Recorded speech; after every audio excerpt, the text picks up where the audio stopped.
In our second episode of Cozy Kwentos, we cover The Cave in the Side of Coron, another story from the book Anting-Anting Stories and Other Strange Tales of the Filipinos by Sergeant Jaime. The Cave in the Side of Coron. A barong is a Moro native's favorite weapon. With one deft whirl and then a downward slash of the keen steel blade, he can cleave the skull of an opponent from crown to teeth, or cut an arm clean from the shoulder socket. When I was sent with a squad of brave men from my company to reconnoiter at Mount Halcon in the island of Mindoro, and the force was ambushed, the way I saw the men meet death will always make me hate a Moro. Why I was spared then and bound instead of being killed like the men I could not imagine. Later I knew. The Moros had no business to be on Mindoro anyway.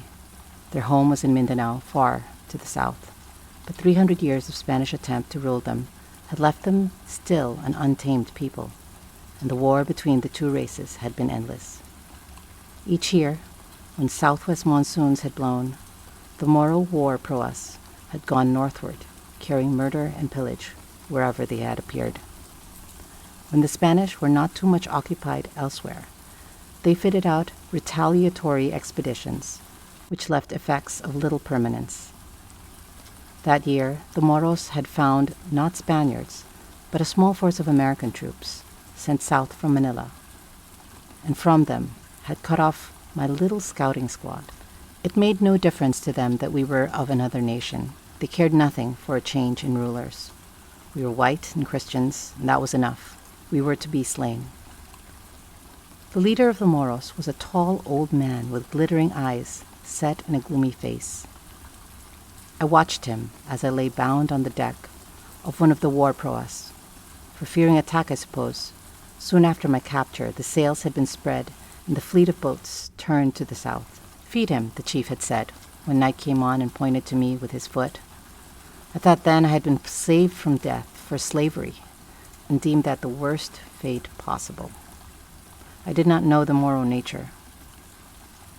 On the afternoon of the fifth day out, we passed Busuanga and approached a small rocky island, which I afterwards learned was Coron. So far as could be seen, no human habitation was near, and far to the south stretched to the broken waters of the Sulu Sea. The chief gave an order in the Moro tongue, and a black and yellow flag was run up to the masthead. In response to the signal, all the proas of the fleet joined us in a little bay at the end of the island and dropped anchor.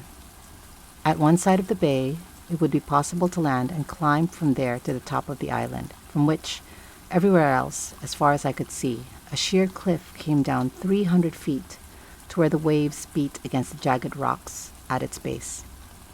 The smaller boats, which had been towed behind the larger craft, were cast off and brought alongside the chief's proa. I was lifted into one and rowed to the place where we could land. My feet had been untied, but my hands were still fastened behind my back. Two Moros grabbed me by the arms and guided me between them. They would not let me turn my head, but I could hear the voices of the men following us. The chief led the way. He did not speak or pause until we reached the level summit of the island. When he did speak, it was in Spanish, which he had learned and that I understood. We were halted at the very edge of the precipice. Far down below, the little fleet of four proas floated lightly on the water, the black and yellow signal still fluttering from the flagship. I could see now that the men had come up to the path behind me, had brought a quantity of ropes. Perhaps there were 30 men in all. I wondered what they were going to do with me, but had decided that any fate was better than to be a Moro slave. "Men of Mindanao," said the chief, "you know our errand. You know how often men of our band have been captured by the white men of the north to lie in prisons there, where death comes so slowly that a barong's blow would be paradise. The few that had crept back to us, weak, hollow-eyed and trembling, have only come to show us what it meant to starve and then have died. The sky is just and gives us once and again a white man, to whom we may show the prophet's words, an eye for an eye and a tooth for a tooth, are just. Give the white dog his due. Two men grasped me and wound a stout rope coil after coil about me, from my neck to my feet, until I was as helpless as a swathed Egyptian mummy. One end of another rope was fastened in a slip noose about my body, and a dozen of the men, sitting well back from the edge of the cliff, embracing themselves one against another, paid out the rope. The chief himself, touching me with his foot as he would have touched some unclean thing, rolled me over the brink of the precipice. The sharp rocks cut my face until the blood came. But that meant little to a man who expected to be dropped upon rocks just as sharp, 300 feet beneath him. Slowly, I was lowered down the face of the cliff until perhaps 20 feet down, I found, to my surprise, that my descent had ceased, and I was dangling before the mouth of a cave of considerable size. While I swung there, wondering what would happen next, the end of a rope ladder flung down from above and dropped across the opening in the side of the cliff. And a moment later, two agile Moros climbed down from the ladder, and from it entered the cave. From where they stood, it was easy for them to reach out and haul me in and after them, as a bale of merchandise swinging from a hoisting pulley is hauled through a window. Loosening the slip knot, they fastened into it the rope which had been coiled about my body, and giving it a jerk as a signal, the whole was drawn up out of sight. Then, binding my feet again, they laid me on the hard rock near the mouth of the cave, and climbed nimbly back as they had come. The rope ladder was drawn up, and I was left alone. I was to be left there to starve. That was what the chief's eye for an eye and tooth for a tooth had meant. From where they had left me, I could see the proas at anchor and see the rocky point on which we had landed. That night they had built a fire on the rocks where I could see it, and feasted there with songs and dancing. Whenever the wind freshened, the smell of boiling fish came to where I was, and I understood then why it was that I had not been fed that day as usual on the deck of the war proa. I began to realize something of the depths of the cruelty of the Moro nature. Began, I say, for I found out later that even then I did not measure it at all. In the morning the proas was still at anchor, and during that day and night there was more feasting. Sometime that day I freed my hands. I found that the thongs had been nearly cut. Evidently, the men who left me had meant that I should free myself. It was easy then to untie the rope which bound my ankles, but weak as I was from hunger and cramped from being so long bound, it was some time before I could bear my weight upon my feet. When I could, it was the morning of the second day of my imprisonment, and the third that I had been without food. The men below were sleeping after their carouse, stretched out on the decks of the proas. A sentinel on the rocky point poked smoldering embers of the fire, and raking out some overdone fragments of fish, made a breakfast from them and pitched the bones into the sea. Only those who had lived 3 days without food can understand how delicious even those cast-off fish bones looked to me. I walked away from the mouth of the cave to be where I could not see the men eat. The daylight enabled me to explore the interior of the cave more thoroughly than I had been able to do before. From a crevice far within, a tiny thread of water trickled down the rock. It was too thin to be called a stream, and was dried up entirely by the air before it reached the mouth of the cave. But I found that I could press my hand against a rock, and after a long time, gather water enough to moisten my lips and throat. For even that I was thankful. At least I should not die of thirst. Still farther in the cave, I found a pile of something lying on the floor. I could not see in the dark there what it was, but brought a double handful out to the light. It was a fragment of a military uniform, wrapped loosely around some human bones. Dangling from the cloth was a corroded button on which I could still discern the insignia of Spain. I flung the horrid relics as far out from the cave as my weak strength would let me, and sank down, wondering how long it would be until the bones and uniform of a soldier of the United States would lie rotting there beside a soldier of Spain. A shout from below aroused me. A Moro had seen the fragments of cloth fluttering down and had greeted them. The men had landed on a rocky point again, and a party of them were coming up from the path. Slung on a pole carried over the shoulders of two men were a piece of fishnet. Through the meshes I could see a dozen coconuts. There was food, delicious food, and they were bringing it to me. I understood it all now. They had not meant to starve me, but only to torture me before they took me into their slavery. How good that was. Slavery did not seem hard to me now. Slavery was better than starvation. Oh, I would work gladly enough no matter how hard the task, if only I could have food. The men had passed out of sight now, climbing upward. And by the by, I heard them talking above me. I leaned as far out from the mouth of the cave as my weakness as I dared and looked up. Yes, I was right. The bag of coconuts were being lowered to me. I could see the black face of the Moro, who was directing the operation, peering over the edge of the cliff. I sank down, too weak to stand. I thought I must save what little strength I had to break a nut against the rock when they reached me.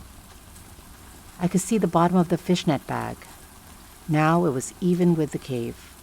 I could reach it if it was only a little nearer.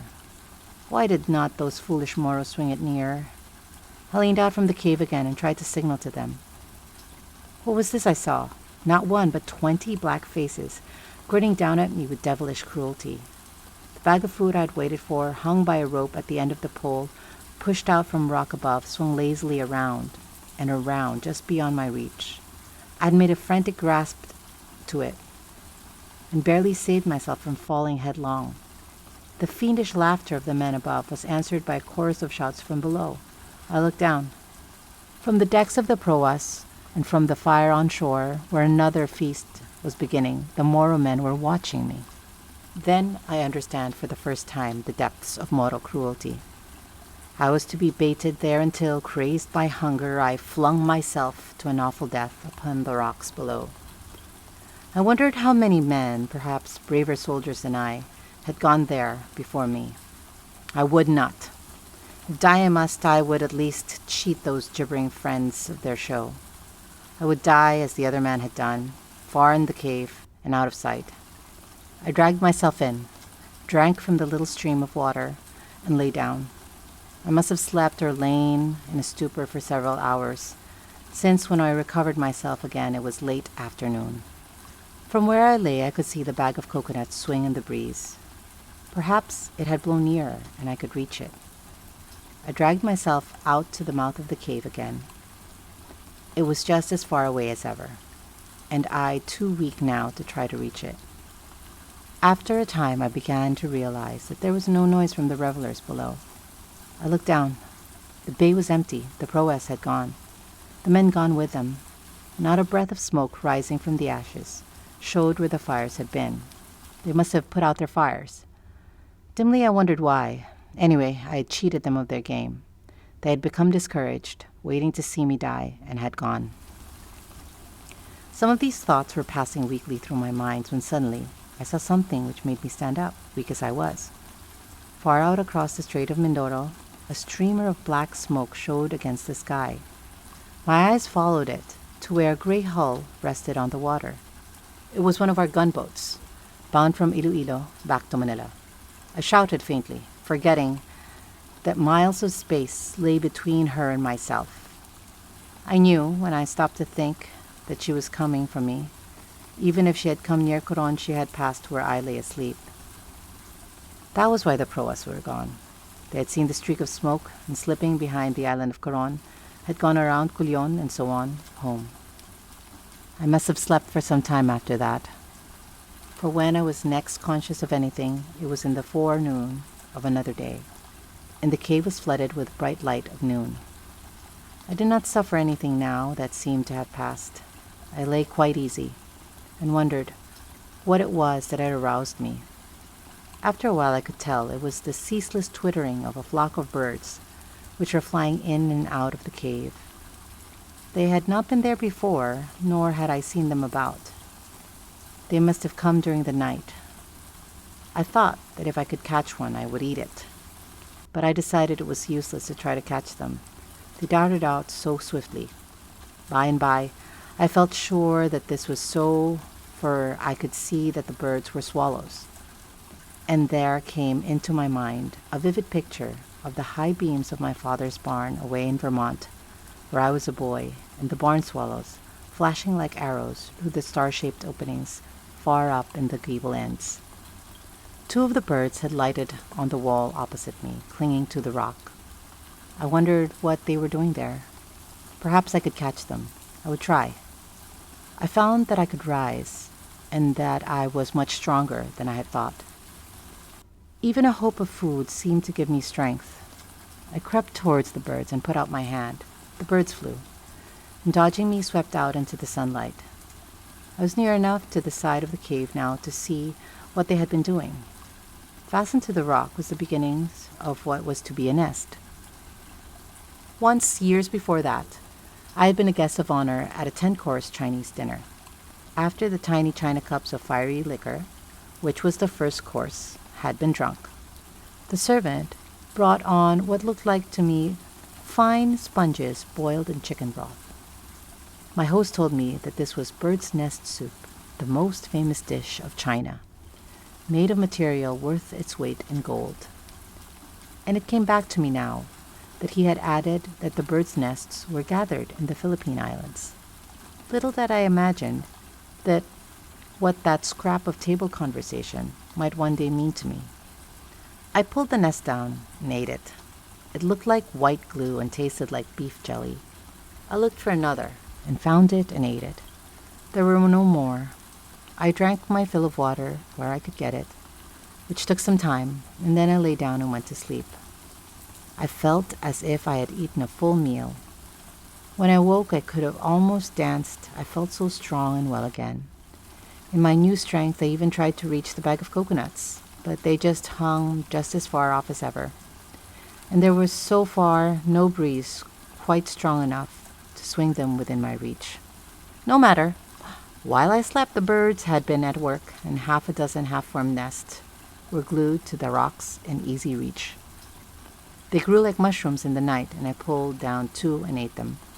For dinner I had 2 more, and 1 for supper. After that, I had no cause to suffer, so far as food and water were concerned. When the birds built faster than my immediate wants required, I tore the completed nests down before the builders could spoil them, and stored them away. The birds twittered and scolded, but began to build again. How long this would have lasted, I do not know, but one morning, when I woke and came to the mouth of the cave to look out, I saw in the night a Chinese junk with broad lantern sails had dropped anchor into the bay below. The shout of joy I gave came near being my ruin, for when the Chinese sailors heard it and looked up to see a white-faced figure gesticulating wildly in a hole in front of the cliff so far above them, they thought, quite reasonably enough, that they had discovered the door to the home of an evil one himself, and that one of his ministers was trying to entice them to enter. Fortunately, they could not flee until the anchor was raised and the sails unfurled, and before this was done, their curiosity and common sense combined had conquered their fear. The leader of the expedition, I learned later, had been to Coron before, and now, lighting a few joss sticks as a precaution, in case I did prove to be an evil spirit, he climbed to the top of the cliff where he could talk with me. He had seen Moro fish nets and proa masts before, and he knew the Moro nature, so it did not take long to make him understand my story, nor much longer for him to effect my release. For these Chinese nest hunting expeditions go fitted with all manner of rock-scaling machinery in the way of rope ladders, slings, and baskets. I was very kindly treated on board the junk through all the month the party stayed there gathering nests. But when the men came to know my story and learned how, for 2 weeks, I had lived on nothing but swallows' nests worth their weight in gold, remember, they used to look at me, some of them, in a way which made me wonder if sometimes I was asleep they might not kill me, as the farmer's wife killed the goose that had laid the golden egg. The end.